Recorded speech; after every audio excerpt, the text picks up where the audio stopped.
Assalamualaikum everyone. Hope all of you are fine. Welcome back to my YouTube channel. हमने जो verbs की series को start किया है जिसमें हमने वर्ब्स के पार्ट 1 को डिस्कस किया हुआ है, जिसमें मैंने आपको डेफिनेशन ऑफ वर्ब्स दी थी और टू टाइप्स यानी कि एक्शन और स्टेटिव वर्ब्स को डिफ़ाइन किया था। उसमें फिर हमने एक्शन वर्ब को पढ़ लिया। तो आज हम स्टेटिव वर्ब को फर्दर एक्सप्लेन करेंगे। एक्शन वर्ब में मैंने क्या बताया था, जो आपके कोई फिज़िकल एक्शन को दिखाए, ठीक, आपके कोई फिजिकल और मेंटल एक्शन को जो रिप्रेजेंट करे उसको हम एक्शन वर्ब कहते हैं। और स्टेटिव वर्ब में किसी इंसान की स्टेट और पोजीशन को दिखा रहे हैं, ठीक, इसमें कोई एक्शन नहीं हो रहा है। यानी कि जो वर्ब्स हैं हमारे पास, अगर उनमें सिर्फ स्टेट और एक्शन दिखाई जाएगी, स्टेट और पोजीशन दिखाई जाएगी, एक्शन नहीं दिखाई जाएगी, उनको हम स्टेटिव वर्ब्स कहते हैं, ठीक। फिर हमने एक्शन वर्ब्स में दो टाइप्स पढ़े थे, transitive action verbs and intransitive action verbs. Transitive action verbs में मैंने बताया था आपको जहाँ पे ऑब्जेक्ट का होना ज़रूरी होगा, है ना, यहाँ पे जहाँ पे transfer of information between subject and object होगा, यानी कि ऑब्जेक्ट ज़रूरी होना चाहिए सेंटेंस में, उनको हम बोलते हैं transitive action verbs.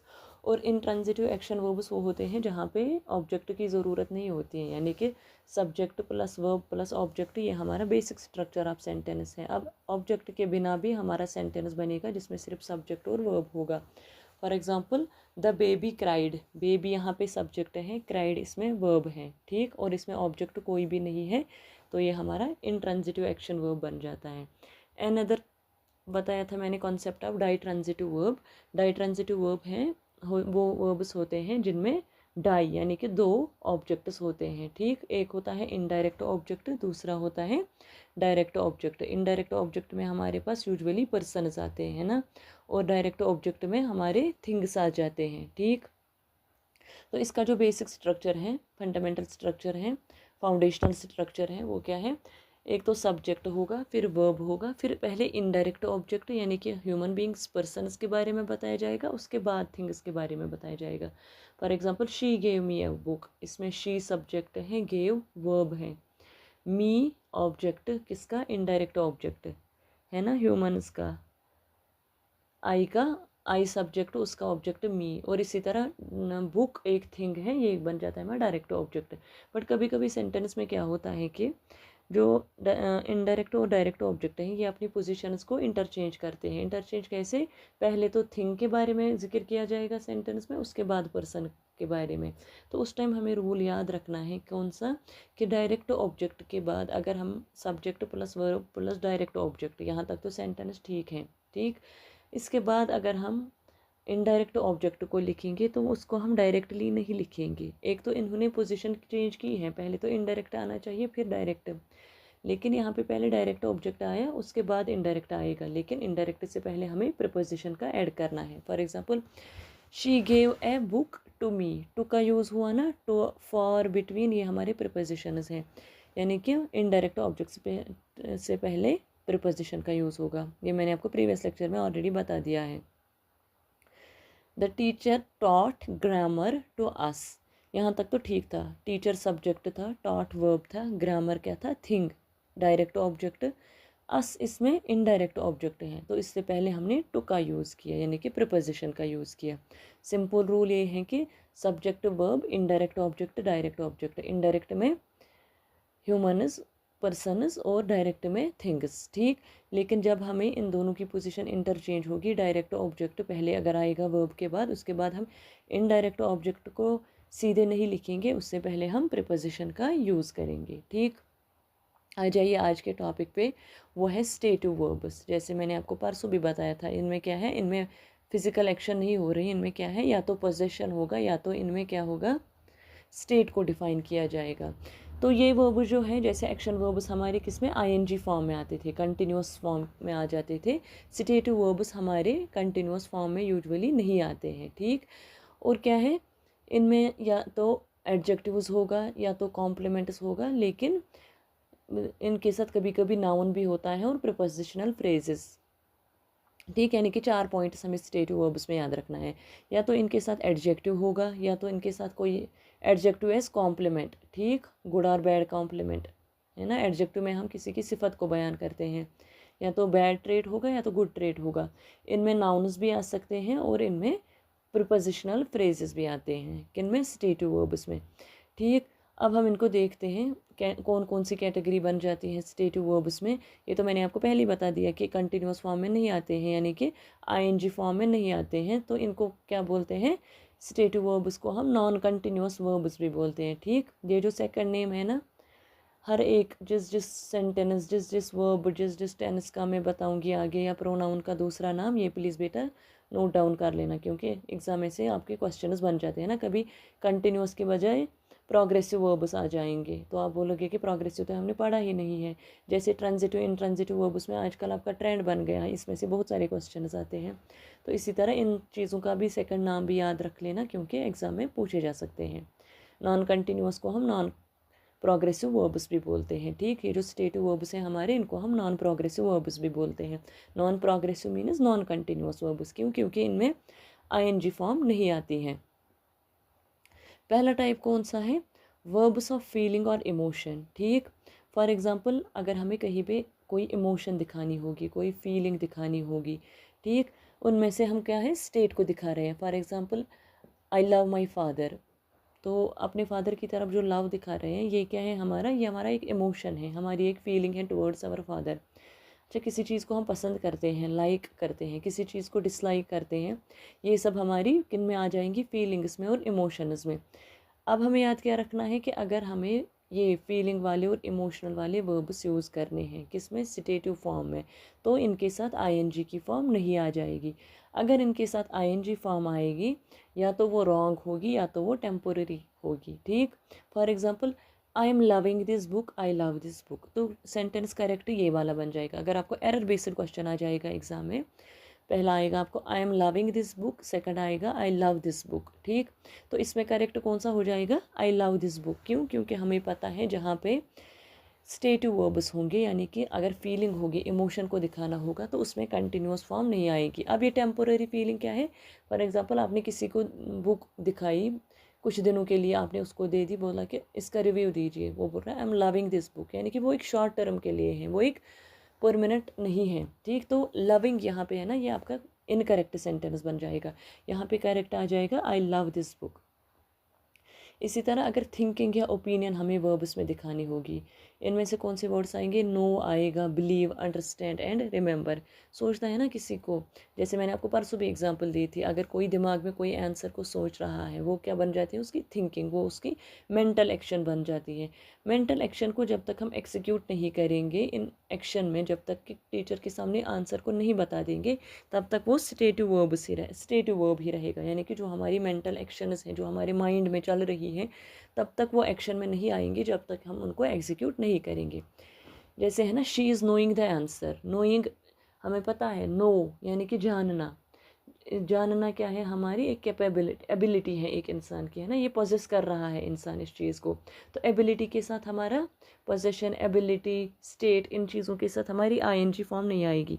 She is knowing the answer नहीं आएगा, शी नोज़ द आंसर आएगा। ठीक, इसी तरह वर्ब्स ऑफ बीइंग और स्टेट। स्टेट तो पता ही है आपको, जो मैंने आपको बता दिया, कोई इंसान आ गया है, वो बहुत थक गया है, हम कह रहे हैं ही इज़ टायर्ड, उस टाइम तो वो एक्शन नहीं कर रहा है ना, उसकी स्टेट को डिफाइन कर रहे हैं, तो उसके साथ क्या आएगा, आईएनजी की फॉर्म नहीं आएगी। For example he is seeming happy, he seems happy, तो करेक्ट कौन सा बन जाएगा, ही सीम्स हैप्पी। ठीक, अच्छा, वर्ब्स ऑफ पोजेशन, जहाँ पे हम बिलोंगिंगनेस को दिखा रहे हैं, ऑनरशिप को दिखा रहे हैं, इसमें कौन कौन से आते हैं, हैव आता है, ऑन आता है, बिलोंग आता है और पोजेस आता है ना, ये सब हमारी क्या है, पोजेसिव वर्ब्स ऑफ पोजेशन।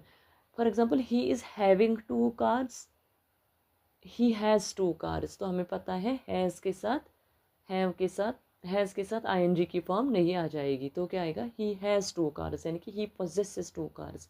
इसी तरह वर्ब्स ऑफ सेंसेस, जो हमारे 5 सेंसेस हैं ह्यूमन बॉडी में, कौन कौन से हैं, आइज़ हैं, ईयर है, नोज़ है, टंग है और स्किन है। ये 5 जो हमारे सेंसेस हैं, इनके साथ भी हम कंटिन्यूअस की फॉर्म नहीं यूज़ करेंगे। अगर इन 5 में से कोई भी फॉर्म होगी जिसके साथ आईएनजी फॉर्म होगी सेंसेस के साथ, तो उस टाइम वो क्या होगा, उसका मीनिंग डिफरेंट होगा। ठीक, वो यहाँ पे करेक्ट फॉर्म नहीं बन जाएगी, उसका मीनिंग ही चेंज हो जाएगा, वो हम इनमें यूज़ नहीं कर सकते। For example I am seeing the mountain, I see the mountain. अब आप बोलोगे सीइंग तो करेक्ट वर्ड है, हम तो इसको ग्रामर में यूज़ करते हैं, लेकिन यहाँ पे सीइंग का मीनिंग क्या है? मीटिंग। फॉर एग्जाम्पल कहते हैं ना, I am seeing the doctor today, I am seeing doctor, doctor is going to see me. Seeing means कि मीटिंग। फॉर एग्जाम्पल मेरी मीटिंग है डॉक्टर के साथ, आई एम सीइंग डॉक्टर। ठीक, तो यहाँ पे आई सी द माउंटेन, मैंने माउंटेन को देख लिया, यानी कि सी और सीइंग का मीनिंग यहाँ पे टोटली डिफरेंट होता है। सी मीन्स देखना, सीइंग मीन्स मीटिंग। ठीक, यानी कि अगर हमें इन वर्ड्स में से हमें आईएनजी की फॉर्म बन भी जाती है, लेकिन वो हमारे स्टेटिव वर्ब में यूज़ नहीं होगी। क्यों? क्योंकि पहले तो हमें पता है स्टेटिव वर्ब के साथ आईएनजी की फॉर्म नहीं आएगी। दूसरी, अगर अब कोई ग्रामर में ऐसा वर्ड है जिसका बन जाता है आईएनजी फॉर्म, तो वो उसका मीनिंग उस टाइम डिफरेंट होगा, वो हम स्टेटिव वर्ब्स में यूज़ नहीं करेंगे। ठीक, अंडरस्टूड। आ जाइए। अच्छा, कुछ वर्ब्स हमारे पास हैं, कैसे? जो बोथ हमारे एक्शन वर्ब्स भी हैं, स्टेटिव वर्ब्स भी हैं। ठीक, यानी कि किसी वर्ड की दो फॉर्म्स हैं। ठीक, तो हम उसको क्या करते हैं, उसको दो दो फॉर्म्स में यूज़ करते हैं। किस किस फॉर्म में? एक्शन वर्ब में भी, स्टेटिव वर्ब में भी। ठीक, लेकिन इनमें क्या होता है, एक्शन वर्ब्स में इसका मीनिंग डिफरेंट होगा, स्टेटिव वर्ब्स में इसका मीनिंग डिफरेंट होगा। जैसे मैंने आपको अभी बता दिया कि सेंसेस वाला केस, अगर उसका आईएनजी फॉर्म बन भी जाता है लेकिन उसका मीनिंग डिफरेंट होता है। फॉर एग्जाम्पल पहला वर्ड है हमारे पास हैव। ठीक, आई हैव अ पेन, यानी कि ये यहाँ पे पोजेशन दिखा रहा है ना, उसके पास एक पेन है। अगर अब इसकी आईएनजी फॉर्म बन जाएगी हैव की, आई एम हैविंग लंच, तब वो स्टेटिव नहीं बनेगा, तब वो क्या बनेगा? Action verb. एक्शन वर्ब उसमें हमें पता है कि कंटिन्यूअस की फॉर्म है, तो ये हमारा एक्शन वर्ब बनेगा। I am having lunch right now, I am taking my lunch, यानी कि कोई अपना खाना खा रहा है, तो उस टाइम हैविंग का मतलब टेकिंग है, पोजेशन नहीं है। ठीक, इसी तरह दूसरा वर्ड है सी। जैसे मैंने आपको पिछली स्लाइड में भी सी की एग्जांपल दी। सी मीन्स देखना, सीइंग मीन्स मीटिंग, है ना। आई सी द बर्ड, ये अपना परसेप्शन यहाँ पे दिखा रहा है कि मैंने एक बर्ड को देख लिया। सीइंग यहाँ पे मीटिंग, मीनिंग बन जाता है इसका, यानी कि आईएनजी फॉर्म स्टेटिव वर्ब में कभी भी यूज़ नहीं होगी। इसी तरह फील, है ना, कोई बोलता है उसको फीलिंग्स है ना, फीलिंग्स उसके बारे में। लेकिन फीलिंग जो है ना, फीलिंग का ग्रामेटिकल जो मीनिंग है ना, फीलिंग मीन्स कि मतलब किसी को टच करके देखते हैं। फॉर एग्जांपल हमारे पास कोई क्लॉथ का कपड़ा है, अब हम बोलते हैं इसको सॉफ्ट है कि word, she is feeling the cloth. इसका मतलब नहीं है कि उसको क्लॉथ के बारे में कोई रियल इमोशंस है, दैट मीन्स कि उसने क्लॉथ को टच किया, उसने देखा हार्ड है कि सॉफ्ट है ना। इसी तरह अगर I feel sad, I feel attach towards him, I feel attach towards my father, उस टाइम उसका मीनिंग इमोशन के बारे में होता है। तो इमोशंस हमें पता है स्टेटिव वर्ब्स में यूज़ होती है। She is feeling the cloth, यानी कि वो टच कर रही है क्लॉथ को, देख रही है कि सॉफ्ट है कि शिफॉन का, कॉटन का कौन सा क्लॉथ है। ठीक, इसी तरह हमारे पास अदर वर्ड्स भी हैं, लाइक थिंक। थिंक के भी दो वर्ड्स हैं ना, थिंक और thinking. Look, looking. Test, test का दोनों टेस्ट ही हैं। Smell, smelling. Weighing, measuring, appearing. ये सारे वर्ड्स आप वन बाय वन इन पे सेंटेंसेस बना लेना, कहाँ पे स्टेट वो as a state verb use होंगे और कहाँ पे एक्शन वर्ब, क्योंकि यूट्यूब क्लासेस में इतने वर्ड बाय वर्ड हम सेंटेंसेस नहीं बना सकते, इसके साथ ज़्यादा टाइम चला जाएगा। ये आप वर्ड्स, अदर वर्ड्स खुद ही कर लेना। उसके बाद हमारा इम्पॉर्टेंट टॉपिक हैं, कुछ हमारे पास ऐसे पॉइंट्स हैं जिनमें आप मैक्सिमम एग्जाम में क्या कर लेते हैं, कन्फ्यूजन कर लेते हैं स्टूडेंट्स। कौन सा? एक तो सब्जेक्ट कॉम्प्लीमेंट और दूसरा ऑब्जेक्ट कॉम्प्लीमेंट। ठीक, देखते हैं ये सब्जेक्ट और ऑब्जेक्ट कॉम्प्लीमेंट क्या है। सब्जेक्ट हमें पता है, एक सेंटेंस का बेसिक जो स्ट्रक्चर है, subject plus verb plus object. ठीक, यहाँ पे स्लाइड्स में मैं पेन यूज़ नहीं कर सकती हूँ, अदरवाइज मैं दिखाती हूँ आपको कैसे है। अब यार, अब आप खुद रफ कॉपी पे लिखना, subject plus verb plus object, ये हमारा बेसिक स्ट्रक्चर ऑफ सेंटेंस है। सब्जेक्ट क्या है? डूअर, यानी कि काम करने वाला। ऑब्जेक्ट यानी कि रिसीवर, है ना। इन दोनों के बीच में वर्ब आता है, वेदर एक्शन वर्ब और स्टेटिव वर्ब, उसका कॉन्सेप्ट हमने देख लिया। अच्छा, कभी कभी सेंटेंस में क्या होता है कि ऑब्जेक्ट नहीं होता है। ठीक, ऑब्जेक्ट के बदले क्या होता है, या तो एडजेक्टिव होता है, या तो एडवर्ब होता है, या तो सब्जेक्ट कॉम्प्लीमेंट होता है। हमें क्या देखना है कि कौन सा आता है वर्ब के बाद। ठीक, जैसे हमने बेसिक स्ट्रक्चर बोला था, सब्जेक्ट वर्ब ऑब्जेक्ट। कभी कभी ऑब्जेक्ट नहीं होता है, सिर्फ सब्जेक्ट और वर्ब होता है, उनको हम क्लास बोलते हैं, और उसको हम क्या बोलते हैं, इंट्रांजिटिव वर्ब, यानी कि जहाँ पे ऑब्जेक्ट नहीं होगा, between object and subject information pass on नहीं होती होंगी। अच्छा, सब्जेक्ट कॉम्प्लीमेंट क्या होता है? ये एक ऐसा वर्ड या फ्रेज़ होता है, कब आता है? Mainly after linking verb, stative verb, यानी कि सब्जेक्ट कॉम्प्लीमेंट हमारा किसके बाद आता है, किन में आता है? स्टेटिव वर्ब्स के बाद आता है। और रिनेम्स और डिस्क्राइब्स द सब्जेक्ट, यानी कि ये हमें सब्जेक्ट की फर्दर इन्फॉर्मेशन दे रहा है। कौन? Subject complement does not receive the action, जैसे हमने ऑब्जेक्ट में इंट्रांजिटिव में देखा था कि एक्शन पास ऑन नहीं हो रही है। देखिए सब्जेक्ट कॉम्प्लीमेंट क्या है। For example she met a teacher, इसमें she subject, met verb, teacher object, तो हो गया आपका सब्जेक्ट वर्ब ऑब्जेक्ट। लेकिन अगर ऑब्जेक्ट नहीं होगा, ऑब्जेक्ट कॉम्प्लीमेंट होगा। For example she is a teacher, ये क्या बता रहा है? उसकी पोजीशन, उसकी स्टेट है ना, तो ये हमारा स्टेट वर्ब बनेगा। सेकंड पॉइंट, टीचर इसमें कैसे सब्जेक्ट कॉम्प्लीमेंट है? क्यों? क्योंकि शी एक पर्सन है, हम किसी शी को देख रहे हैं, उसको एक्सप्लेन कर रहे हैं। Who is she is a teacher. इस टीचर ऑक्यूपेशन के ज़रिए, इस टीचर वर्ड के ज़रिए क्या हो गया इसका एक्सप्लेन कि इसका ऑक्यूपेशन क्या है। शी का ऑक्यूपेशन टीचर है, यानी कि टीचर यहाँ पे इसका सब्जेक्ट कॉम्प्लीमेंट बन गया, नॉट ऑब्जेक्ट। कभी कभी स्टूडेंट्स क्या करते हैं, उनको सब्जेक्ट कॉम्प्लीमेंट के का कॉन्सेप्ट पता ही नहीं होता है। शी इज़ ए टीचर जल्दी जल्दी में टिक करते हैं, she subject, is verb, teacher object, तो ये पूरा आपका सेंटेंस गलत हो जाता है। सेंटेंस में कॉन्टेक्स्ट देखना है कि ऑब्जेक्ट का यूज़ हुआ है कि किसी और चीज़ का, एडवर्ब है, एडजेक्टिव है, सब्जेक्ट कॉम्प्लीमेंट है। अगर सब्जेक्ट को ही, यानी कि जैसे टीचर में she is a teacher, subject को की ही फर्दर इन्फॉर्मेशन हमें दे रहा है, तो वह वहाँ पे सब्जेक्ट कॉम्प्लीमेंट बनता है। ठीक। अच्छा, ये कब आते हैं? इसमें लिंकिंग वर्ब्स के बाद आते हैं। जैसे इज़, यहाँ पे लिंकिंग वर्ब बन गया। लिंकिंग वर्ब हमारा कौन सा है? बी की फॉर्म है ना, बी की हमारे पास 7 फॉर्म्स हैं। Is, am, are, was, were, been, being, including be we have 8 forms of linking verbs. अगर कोई आपको बताएगा लिंकिंग वर्ब में बी आएगा, बी की फिर 7 फॉर्म्स हैं, is, am, are, was, were, been, being. ये मैं फिर आपको आगे पढ़ाऊँगी एक एक फॉर्म, फिलहाल इतना याद रखो। वाज पास्ट सिंगुलर के लिए, वर पास्ट प्लूरल के लिए, बीन बीइंग प्रेजेंट सेंटेंस में यूज़ होता है। इज़, एम, आर, ये भी हमारे कहाँ प्रेजेंट सेंटेंस में यूज़ होता है। इज़ सिंगुलर के लिए, आर प्लूरल के लिए, एम आई के साथ। और कौन से लिंकिंग वर्ब है हमारे पास? सीम है, बिकम है, अपीयर है, फील है, लुक है, साउंड है, टेस्ट है। ठीक, ये सब आपके बन जाते हैं लिंकिंग वर्ब्स। तो ये किस में यूज़ हो जाएंगे? सब्जेक्ट कॉम्प्लीमेंट में। सब्जेक्ट कॉम्प्लीमेंट में क्या होता है? स्टेटिव वर्ब्स यूज़ होते हैं। अनदर एग्जाम्पल देखते हैं, the sky is blue. Blue इसका क्या दिखा रहा है? एडजेक्टिव, यानी कि इसका कलर दिखा रहा है ना, डिस्क्राइब स्काई। तो ब्लू यहाँ पे ऑब्जेक्ट नहीं बनता है, यहाँ पे ये इसका एडजेक्टिव बन जाता है, यानी कि सब्जेक्ट कॉम्प्लीमेंट बनता है। कैसे? क्योंकि ये ब्लू स्काई के बारे में हमें फर्दर इन्फॉर्मेशन दे रहा है। फॉर एग्जाम्पल स्काई इज़ अबो अस, हमें नहीं पता कैसा स्काई है, क्योंकि कभी कभी बादल की वजह से वो डार्क स्काई भी होता है ना। तो द स्काई इज़ ब्लू, ये क्या एक्सप्लेन करता है कि स्काई का कलर कैसा है। ठीक, डिस्क्राइब फर्दर इन्फॉर्मेशन हमें स्काई की दे रहा है, तो स्काई इज़ ब्लू, यहाँ पे ब्लू कलर ऑब्जेक्ट नहीं, यहाँ पे सब्जेक्ट कॉम्प्लीमेंट बन जाएगा। अच्छा, सब्जेक्ट कॉम्प्लीमेंट कैसे हो सकता है? या तो नाउन फॉर्म में आएगा या तो एडजेक्टिव फॉर्म में, है ना। ही इज़ अ डॉक्टर, डॉक्टर भी नाउन है ना, या तो एडजेक्टिव शी इज़ हैप्पी, ये दोनों पॉइंट्स याद रखना। या तो सब्जेक्ट कॉम्प्लीमेंट नाउन होगा, जैसे हमने he is a teacher, teacher भी नाउन है ना। The sky is blue, colour आ गया, एडजेक्टिव आ गया, या तो नाउन होगा या तो एडजेक्टिव होगा। इसी तरह ऑब्जेक्ट कॉम्प्लीमेंट के कॉन्सेप्ट पे आ जाइए।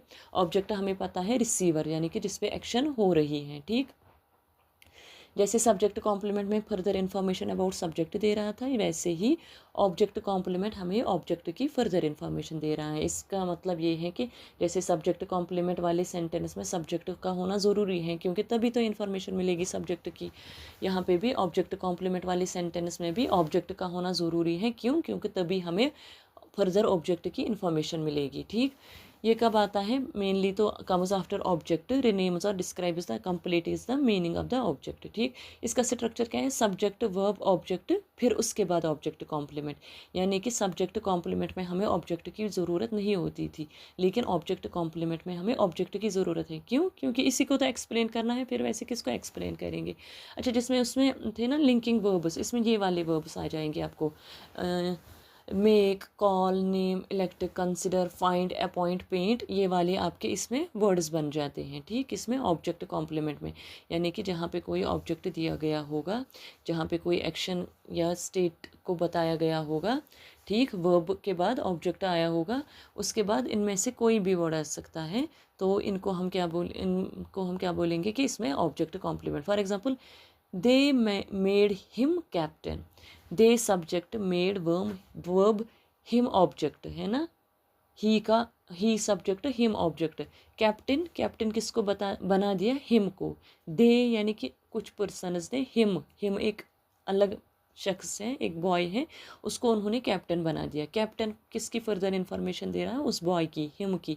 तो कैप्टन यहाँ पे क्या बन गया, ऑब्जेक्ट कॉम्प्लीमेंट। ठीक, तो आप सेंटेंस में क्या करते हैं बच्चे, दे सब्जेक्ट, मेड को बनाते हो वर्ब, हिम को छोड़ देते हो, हिम को ऐसे रखते हो, और कैप्टन को ऑब्जेक्ट। नहीं, यहाँ पे हिम ऑब्जेक्ट है, कैप्टन ऑब्जेक्ट कॉम्प्लीमेंट। ठीक, सेकंड एग्जांपल देख लीजिए, we found the room clean, we इसमें सब्जेक्ट, फाउंड है ना, हमने देखा, room clean verb, found verb, room इसमें ऑब्जेक्ट है ना, क्योंकि एक्शन किस पे हो गए हैं, क्योंकि किसको एक्सप्लेन किया जा रहा है, रूम को। क्लीन ये इसकी फर्दर इन्फॉर्मेशन दे रहा है, डर्टी नहीं है रूम, क्लीन है, यानी कि ये यहाँ पे ऑब्जेक्ट कॉम्प्लीमेंट बन जाता है, यानी कि सब्जेक्ट कॉम्प्लीमेंट में ऑब्जेक्ट की ज़रूरत नहीं पड़ती है, तो इंट्रांजिटिव वर्ब। ऑब्जेक्ट कॉम्प्लीमेंट में हमें ऑब्जेक्ट की ज़रूरत पड़ती है, यानी कि information passes between subject and object, तो ये हमारा ट्रांजिटिव वर्ब बनेगा। कौन सा, ऑब्जेक्ट कॉम्प्लीमेंट जिसमें यूज़ होगा। ठीक, अच्छा अदर कॉन्सेप्ट्स कौन से हुए हैं, अच्छा जेर एंड वे कॉन्सेप्ट ये हम नेक्स्ट लेक्चर में इंशाल्लाह पढ़ेंगे। आज के लिए इतना ही, क्योंकि फिर वीडियो ज़्यादा लंबे हो जाते हैं। अल्लाह हाफिज़।